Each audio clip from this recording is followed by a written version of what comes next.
Hello friends, I am from Helping Hand MBBS and today we are going to know about a very important topic, that how to study smartly and wisely in the last 3 days, because we all know that from 13th September 2020 we are going to give a NEET exam,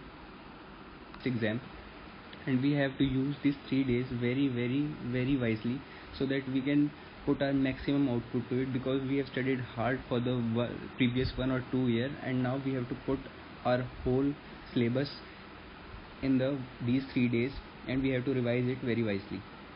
So before starting this video, I want to tell you that about myself, that I am also a medical student. I am studying in one of the very prestigious institute of the country, and I have studied 600 plus 4 in NEET, and I am from Delhi.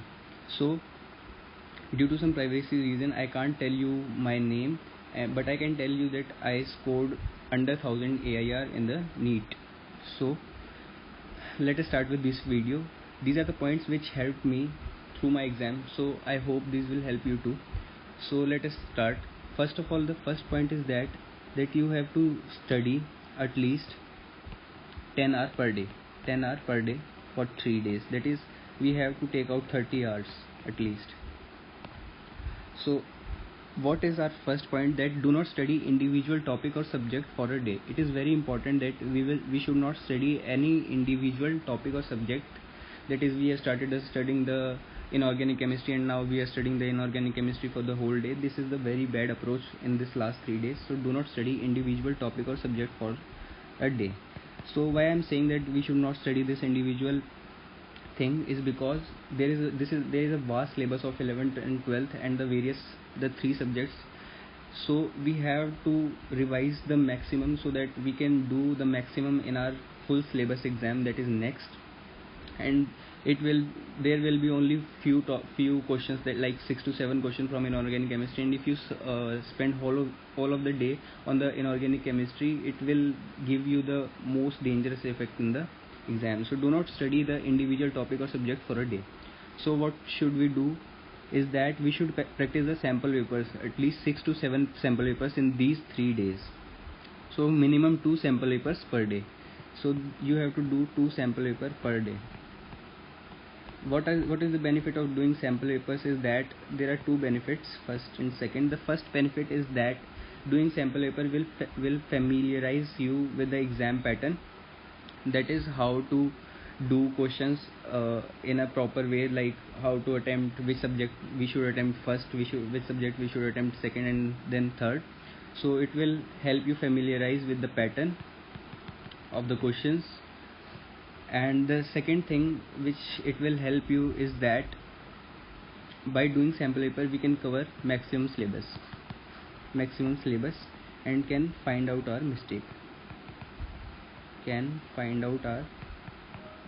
mistakes. So this is why we have to practice the sample papers. The third approach is very important of all these approaches, is to analyze your sample paper. Doing sample paper will not help you. We should analyze your sample paper for 1 or 2 hours. After doing sample paper, see it and see your mistakes.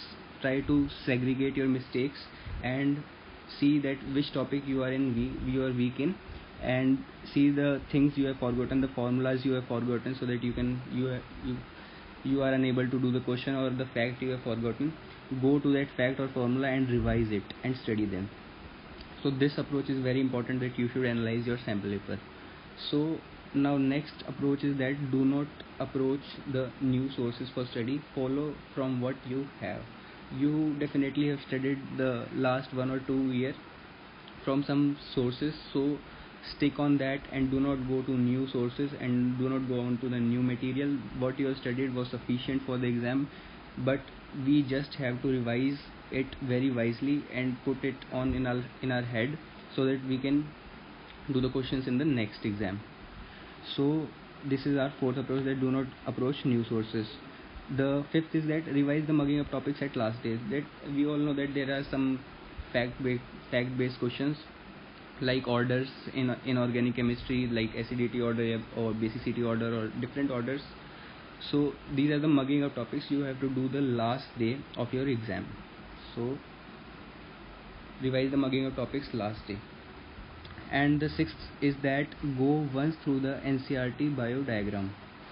There are diagrams in the NCERT book biology. You have to go once through all of them and try to put your hand on the labeling and try to guess what is the structure labeled. This will help you immensely in your exam, because there are some image based questions in the next, and which you will able to do only if you have seen the NCERT bio diagram. So this is my last advice to you. So guys, please follow these 6 points, and I guarantee you that you will be covering most of your syllabus and you will be satisfied with your last preparation after doing these things. And one more thing I want to tell you is that from where you can practice a sample paper. See that NTA is now conducting the next exam, and on NTA side there is test series. NTA itself is releasing the test each day, so do that only. Don't go to other sources, because NTA is conducting and the pattern will be tell by NTA only. So it will be best for us to do the NTA test series. So this is the source of your sample paper. So the next thing I want to tell you is this is all about this video. The next thing I want to tell you about the next video is that I will be making a video for how to be calm and not to be scared in the exam, and how to get a proper sleep before the exam. So these are the topics are very important for your exam day. So please follow that video also, and all the best guys for your exam. And if you enjoyed this video, please like and subscribe the channel.